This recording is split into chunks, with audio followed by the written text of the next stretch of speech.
नमस्कार दोस्तों, स्वागत है आपका मेरे YouTube channel Indian bull versus bear Hindi में।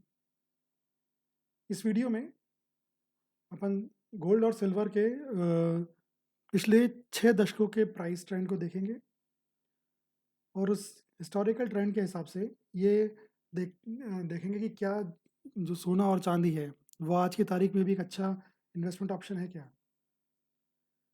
दूसरी चीज़ जो हम लोग देखेंगे, वो देखेंगे कि जो यूएस डॉलर है और इंडियन रुपी है, इसका जो एक्सचेंज रेट है, वो पिछले 6 दशकों में किस तरीके से वेरी कर रहा है और उसका जो है अपनी जो इन्फ्लेशन है अपने देश की इंडिया की उस पर क्या असर पड़ रहा है और किस तरीके से असर पड़ रहा है।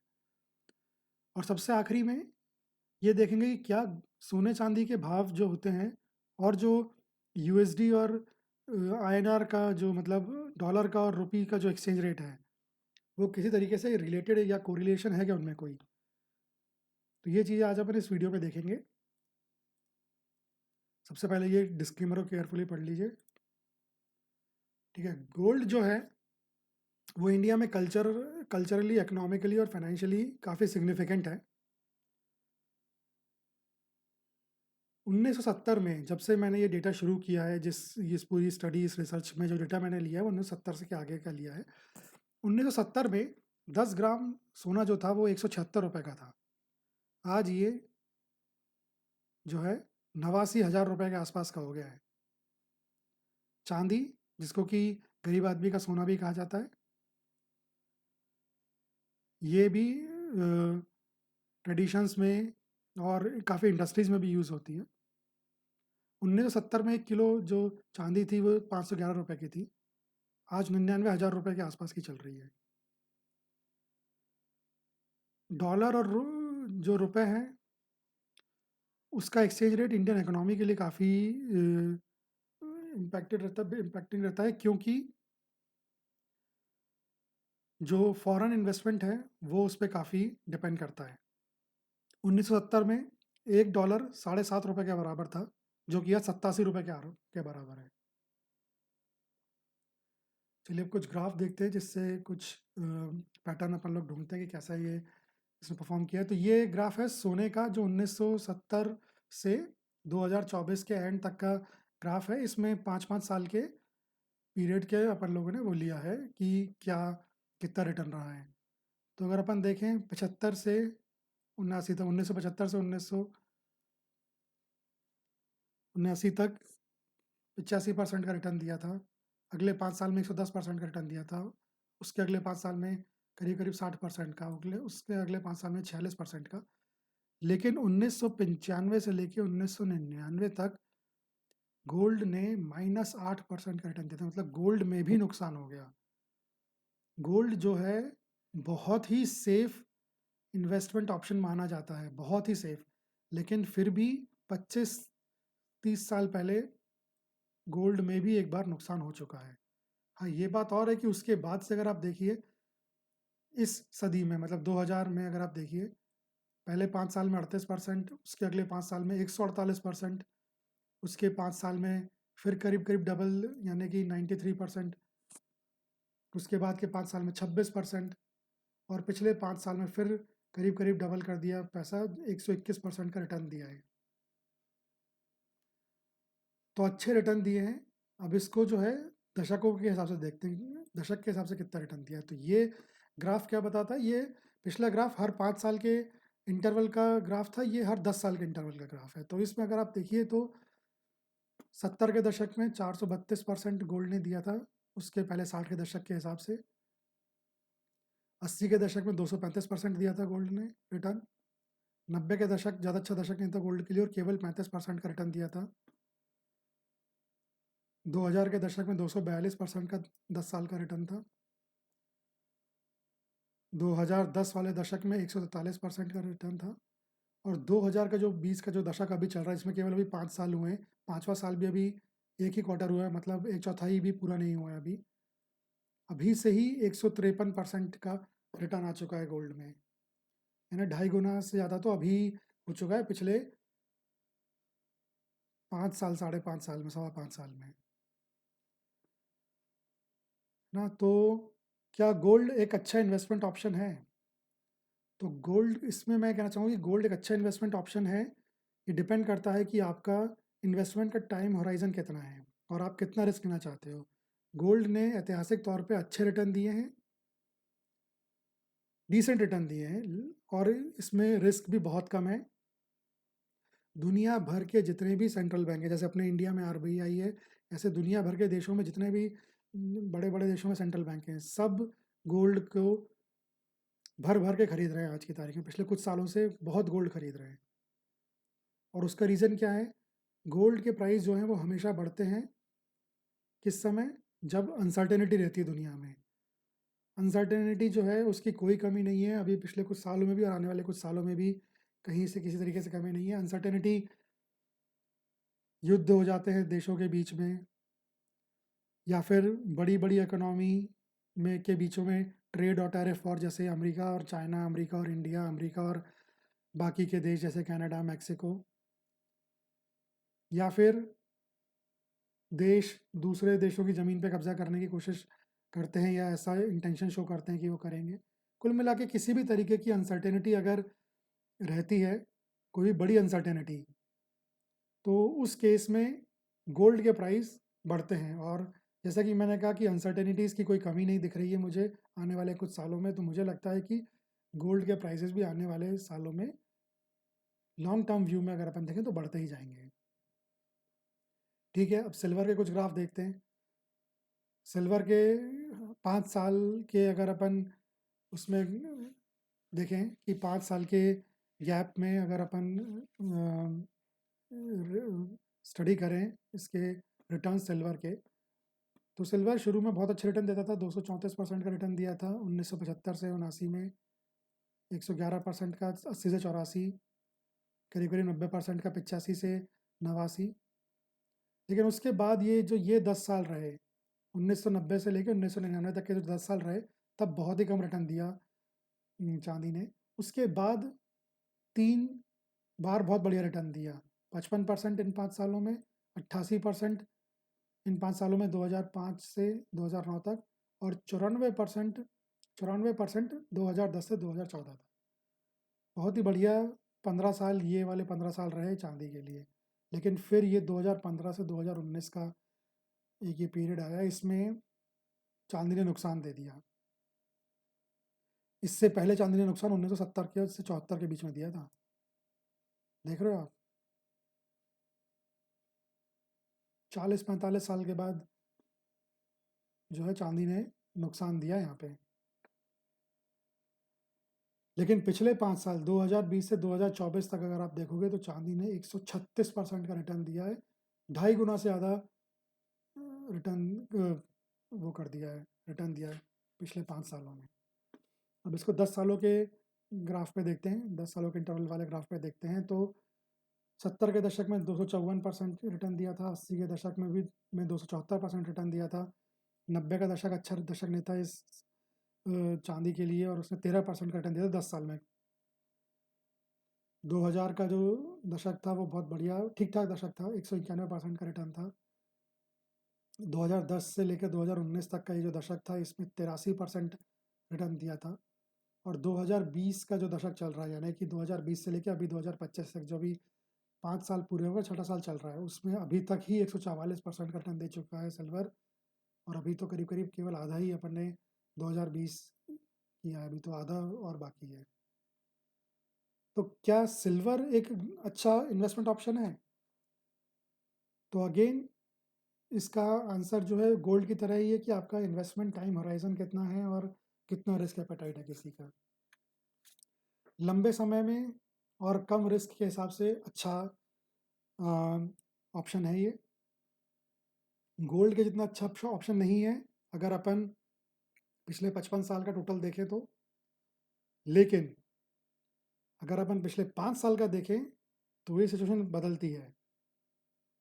इसको अपन अगले ग्राफ में देखेंगे। लेकिन एक चीज़ और इम्पॉर्टेंट है सिल्वर के लिए, कि जो सिल्वर है वो सेमीकंडक्टर के चिप्स में, सर्किट बोर्ड में जो पीसीबी होते हैं, अधिकतर इलेक्ट्रॉनिक डिवाइस में, सब में यूज़ होता है। और इलेक्ट्रॉनिक्स की डिमांड बढ़ती ही जा रही है, कंप्यूटर, मोबाइल, लैपटॉप, इन सब चीज़ की डिमांड, और स्मार्ट टीवी, दुनिया जहान के सारे तरीके की इलेक्ट्रॉनिक्स की डिमांड बढ़ती ही चली जा रही है, तो सिल्वर की डिमांड भी बढ़ती चली जाएगी। और सिल्वर और गोल्ड ये प्राकृतिक रूप से पाए जाते हैं, तो इनकी सप्लाई जो है वो लिमिटेड है, लेकिन डिमांड जो है वो बढ़ती चली जाएगी आगे। तो इन दोनों का ही भविष्य मुझे तो सुनहरा दिखता है। ठीक है, एक इंटरेस्टिंग ग्राफ है अगला, ये देखते हैं। ये कौन सा ग्राफ है? ये बता रहा है कि 5 साल के पैचेस में गोल्ड और सिल्वर के प्राइस ट्रेंड को, ये वाला गोल्ड को बताता है और ये वाली लाइन सिल्वर को बताती है। तो अगर आप देखो 1970 से 74 में सिल्वर ने कम रिटर्न दिए थे, गोल्ड ने ज़्यादा दिए थे, इनफैक्ट सिल्वर तो नुकसान ही दिया था। अगले 5 साल में सिल्वर बेहतर हुआ, गोल्ड उतना बेहतर नहीं किया। उसके अगले 5 साल में दोनों ने बराबर रिटर्न दिए। उसके 5 साल में फिर सिल्वर ने बेहतर किया, गोल्ड ने उतना बेहतर नहीं किया। उसके अगले 5 साल में यानी 90 से लेकर 94 तक गोल्ड ने बेहतर रिटर्न दिए, सिल्वर ने गोल्ड से कम रिटर्न दिए। उसके अगले 5 साल में फिर उल्टा हो गया सिचुएशन, गोल्ड ने कम रिटर्न दिए और सिल्वर ने ज़्यादा रिटर्न दिए। उसके अगले 5 साल में सिल्वर ने बेहतर रिटर्न दिए, गोल्ड ने कम बेहतर रिटर्न दिए। उसके अगले 5 साल में 2005 से 2009 में सोने ने ज़्यादा बेहतर रिजल्ट रिटर्न दिए, चांदी ने कम दिए। उसके अगले 5 साल में दोनों ने करीब करीब बराबर दिए। उसके अगले 5 साल में यानी 2015 से 2019 में सोने ने बेहतर रिटर्न दिए, चांदी ने तो खैर नुकसान ही दे दिया उस समय। लेकिन मोस्ट इंटरेस्टिंग चीज़ जो है वो अब है, पिछले जो 5 साल गुजरे हैं 2020 से 2024 तक, सिल्वर ने सोने के मुकाबले ज़्यादा बेहतर रिटर्न दिए। हम इंडियंस हमेशा अगर सोने और चांदी में से कुछ लेना है तो सोना ही कोई पे ही हाथ रखते हैं, लेकिन आप देखो पिछले 5 साल में सोने से बेहतर रिटर्न दिए चांदी ने। ठीक है, तो चलो अपन देखते हैं अगली चीज़ जो है एक्सचेंज रेट, डॉलर और रुपीज़ की एक्सचेंज रेट की। ये भी 5 साल के अंतराल के ग्राफ है। इसमें आप देखोगे जैसे 1970-74 में 8% बढ़ गया था एक्सचेंज रेट। 1975 से 79 में तो कम ही हो गया था एक्सचेंज रेट, बहुत अच्छी बात थी ये। 55 में भी बढ़ा 55%, सॉरी 1980 से 84 में 55% बढ़ा, 85 से 89 में 36% बढ़ गया, और ये 90 से 94 में तो 86% बढ़ गया था। 95 से 99 में 39% बढ़ा। फिर 2000 से लेकर 2004 के बीच में एक्सचेंज रेट कम हो गया था। उसके बाद से तो वो बढ़ता ही चला गया, 7% 2005 से 2009 में, 2010 से 2014 में 36%, 2015 से 2019 के में 13%, और पिछले 5 सालों में 20%। उन्हें हर साल करीब करीब एवरेज 4% का। तो अपनी जो इन्फ्लेशन है वो 6-7% के आसपास रहती है, अलग अलग सेगमेंट के हिसाब से अलग अलग रहती है, लेकिन 6-7% एवरेज इन्फ्लेशन रहती है। 4% एक्सचेंज रेट है। ऐसा मैं नहीं कह रहा हूँ कि ये 4% मतलब कि 6% में से 4% ही और बाकी सब 2%, ऐसा नहीं, लेकिन तो भी ये 4% भी काफ़ी मेजर रोल प्ले करती है अपने इन्फ्लेशन को बढ़ाने में भी। क्योंकि क्या होता है कि इंडिया जो है आयात ज़्यादा करता है, निर्यात कम करता है, मतलब इंपोर्ट ज़्यादा करता है, एक्सपोर्ट कम करता है। और जो इंटरनेशनल ट्रेड्स हैं, जितने भी इंटरनेशनल ट्रेड्स हैं वो अधिकतर जो हैं डॉलर में, यूएस डॉलर में होते हैं। तो भारत को अगर मान लो $100 का कोई सामान खरीद रहे हैं, या $100 मिलियन का, चलिए देश के लेवल में बात करते हैं, $100 मिलियन का सामान खरीद रहे हैं, तो $100 मिलियन खरीदने पहले रुपीज़ में $100 मिलियन खरीदने पड़ेंगे। अब अगर कन्वर्जन रेट जो है वो ज़्यादा चल रहा होगा तो $100 मिलियन खरीदने के लिए भारत को ज़्यादा पैसे चुकाने पड़ेंगे, और अगर वहीं पे वो कम चल रहा होगा तो वो $100 मिलियन खरीदने के लिए भारत को कम पैसे चुकाने पड़ेंगे। तो वो चीज़ें जो कंपनी अपने यहाँ की है उनको सस्ती पड़ेंगी इंपोर्ट करनी, है ना। तो उसकी इसलिए ये जो है ये अपने लिए नुकसानदायक होता है ज़्यादा एक्सचेंज रेट। हाँ, कुछ कंपनी अपने यहाँ की हैं, कुछ सेक्टर्स ऐसे जैसे आईटी सेक्टर हो गया, ये एक्सपोर्ट बहुत करते हैं। जो ऐसी कंपनीज जो एक्सपोर्ट ज़्यादा करती हैं उनके लिए ये बहुत अच्छा रहता है, लेकिन अपना देश एज अ होल जो है नेट इम्पोर्टर है। नेट इम्पोर्टर है यानी कि हम लोग जो है इंपोर्ट ज़्यादा करते हैं, एक्सपोर्ट कम करते हैं, तो इसीलिए हमारे लिए ये फ़ायदेमंद नहीं है। अगर उल्टा होता, हम एक्सपोर्ट ज़्यादा कर रहे होते, तो स्ट्रॉन्ग यूएसडी हमारे लिए फ़ायदेमंद रहता। ठीक है, अब अगला ग्राफ देखते हैं जिसमें 5 साल की जगह 10 साल के गैप में अपन देखेंगे। ये रहा वो ग्राफ। आप देखो, ये जो एक्सचेंज रेट है, ये 1980 में 111% बढ़ गया था, 1990 में ये 158% बढ़ गया था, 2000 वाले दशक में ये केवल 7% बढ़ा, तो ये अच्छा रहा अपने लिए। 2010 के दशक में ये 54% बढ़ गया था, और 2020 के दशक में अभी 5 साल में ही ये 22% तक बढ़ गया है। तो जैसा कि अपन ने पिछले ग्राफ के समय भी मैंने कहा था कि हमारे लिए ये अच्छा नहीं है, क्योंकि हम लोग नेट इम्पोर्टर हैं। अगर हम लोग नेट एक्सपोर्टर होते तो हमारे लिए ये चीज़ सिचुएशन अच्छी होती। तो सरकार कदम उठा रही है, और होपफुली सिचुएशन इम्प्रूव होगी थोड़ी सी आगे। एक आखिरी ग्राफ अपन और देखते हैं, जो कि काफ़ी इंपॉर्टेंट ग्राफ है। ये ग्राफ क्या है? ये ग्राफ जो है, ये लाइन ग्राफ है। इसमें ये वाली ऑरेंज लाइन गोल्ड के प्राइस को बताती है, के प्राइस के चेंज के ट्रेंड को बताती है। ये वाली लाइन जो है सिल्वर के प्राइस चेंज के ट्रेंड को बताती है, और ये हरी वाली लाइन एक्सचेंज रेट के, मतलब जो USD to INR exchange rate है उसके चेंज के परसेंट को बताती है। तो बड़ी इंटरेस्टिंग सी बात हो रही है। आप देखो, 70 के दशक में गोल्ड और सिल्वर ज़्यादा रिटर्न दे रहे थे, एक्सचेंज रेट कम था। 80 के दशक में इन्होंने, इनका रिटर्न कम हुआ, एक्सचेंज रेट बढ़ गया। 90 तक आते आते तक एक्सचेंज रेट बहुत ही ज़्यादा हो गया, और ये गोल्ड और सिल्वर के रिटर्न काफ़ी कम हो गए। अगले 10 साल में स्थिति पलट गई, और गोल्ड और सिल्वर के रिटर्न अच्छे हो गए, ये एक्सचेंज रेट कम हो गया। अगले 10 साल में फिर एक्सचेंज रेट बढ़ गया, और गोल्ड और सिल्वर कम हो गए। अब के 10 साल, ये वाला दशक चालू है 2020 का, इसमें अभी तक गोल्ड और सिल्वर फिर से अच्छा परफॉर्म कर रहे हैं, और अपना जो एक्सचेंज रेट है, ये अभी 5 सालों में 22% है। तो अगर 10 सालों में देखें तो ये 54% के आसपास, या इसके आसपास ही अगर रहना चाहिए, कुछ खास अलग नहीं हुआ तो, थोड़ा बहुत ऊपर नीचे। तो ये बड़ा अजीब सा और एक इंटरेस्टिंग ट्रेंड था, तो मैंने कहा आपके साथ शेयर करूं ये वाली चीज़। तो भी अगले, जैसा कि गोल्ड और सिल्वर के रिटर्न अभी तक मिले हैं इन 5 सालों में, आगे भी ऐसा लगता है कि इनकी डिमांड भी जिस तरीके से है कि वो काफ़ी अच्छी रहेगी। तो बस आज के वीडियो में इतना ही। अगर आपको ये वीडियो अच्छा लगा तो सब्सक्राइब करिए, शेयर करिए, लाइक करिए, अपने फ्रेंड्स एंड फैमिलीज़ को भेजिए, और ये वीडियो देखने के लिए धन्यवाद। जल्दी में दूसरे वीडियो वापस आऊँगा। Thank you.